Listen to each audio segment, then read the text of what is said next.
Hi, and welcome back to Classic Guitar Rock. I'm Jeremy. If you haven't done so already, please take a second, click the like button, click that subscribe button, and then please click the notification bell. Today, we are going to count down the top 5 Iron Maiden albums. Coming in at number 1 for me is their debut album from 1980. Man, this is a solid album, has some great tunes. This is obviously the Paul Di'Anno era, and it's almost like when you look at Van Halen, you kind of have to look at the David Lee Roth era and the Sammy Hagar era as two different bands, both great but very different. And I think that the same can be said for Iron Maiden. But their first album has some of my favorite tracks on it. We've got Runnin' Free, which is a killer tune. Phantom of the Opera, Sanctuary, just some great tunes. And of course, for those of you that grew up on the Bruce Dickinson era, to go back and listen to the first two albums, it's pretty different. I mean, there's almost like a punk edge to the early albums, the two Paul Di'Anno albums, but killer albums in every respect, just great albums. So coming in at number 1 at number 5 is their first album, Iron Maiden. Speaking of killer, their second album, Killers, is killer. It's a really good album. This was the first album that I actually ever owned of Iron Maiden. And it's really good. It's got Wrathchild. It's got Murders in the Rue Morgue. Just another solid album, and everyone should own it. This is the album that when my mom saw the album cover, she about freaked out, right? Because, I mean, this is the creepy Eddie with the bloody axe, but just a really good album. Coming in at number 4 is Killers. Coming in at number 3, now this was a whole new ball game when they brought Bruce Dickinson in. This is the first album with Bruce Dickinson, Number of the Beast.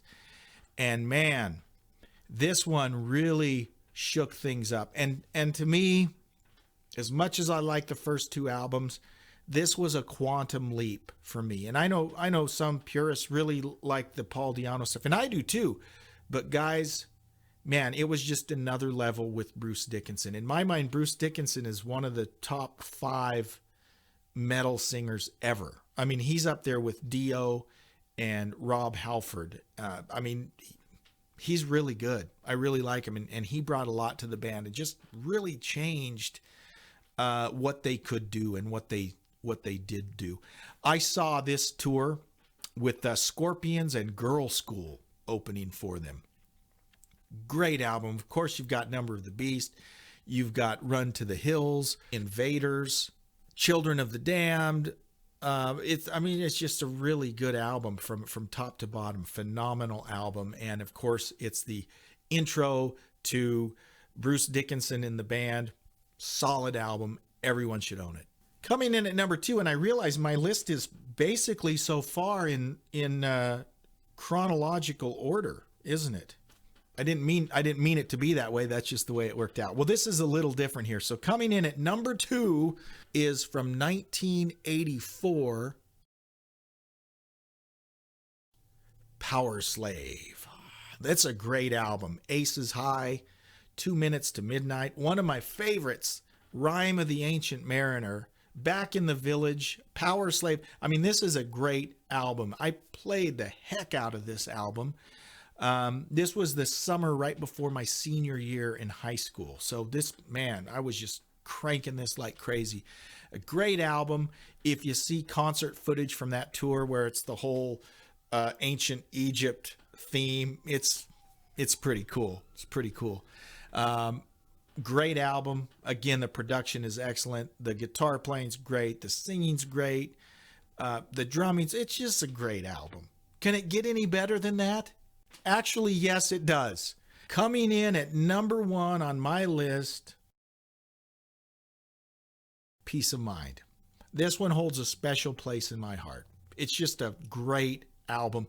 When I saw them the first time in '82, Number of the Beast with Scorpions and Girl School, I really, I mean, I liked it, but I had time over the following year to really listen to their music a lot more. And I have special memories of this tour, actually. I saw this tour, and let's see who opened for them. This was Fastway and Saxon opened for Iron Maiden on the Peace of Mind tour. When I saw them in the Spokane Coliseum, Spokane, Washington, this would have been the summer of 1983, 82, 83, whatever. It was after my sophomore year. But here's why I have such a great memory of this. This was when they still did general admission concerts. And I was able to wiggle my way up. I was kind of a little guy then. And by the time Iron Maiden started, I was literally against the wall at the front of the stage, packed in like a sardine. And I was 3 feet from Dave Murray. And by far the best concert experience I've had, because I was 3 feet from Dave Murray, right?